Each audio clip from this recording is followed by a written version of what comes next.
अस्सलाम वालेकुम जी, क्या हाल है दोस्तों, ठीक हो। मैं पाकिस्तानियों को दसना चाहना है कि अरब कंट्रियां च मैं ओमान च है देखा ना ब्लाक लगे ने।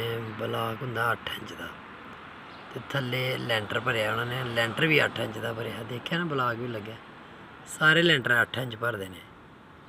पाकिस्तान 4 इंच 5 इंच लैंटर भरदे ने। उत्थे भी जेह्ड़ा ना लोग आखदे ना मिस्त्री हत्थ हौला रख, अन्नियां बोरियां ला छड़ियां। उन्हां दे ते लैंटर भरेआ ही, ओह् गुआंढियां दे उन्हां ने अन्नियां लाइयां, उन्हां दी भी इन्नी जगह ही। इत्थे 8 इंच स्लैब भरदे ने ते डबल सरिया पांदे ने। पाकिस्तान सिंगल सरिया पांदे ने ते ओह् भी 8-9 इंच ते। इत्थे 4 इंच ते सरिया पांदे ने ते ओह् भी डबल ते 8 इंच स्लैब।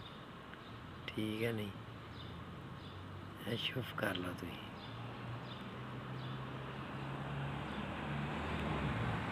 मैं भी तकरीबन 10 मरले का ही घर है।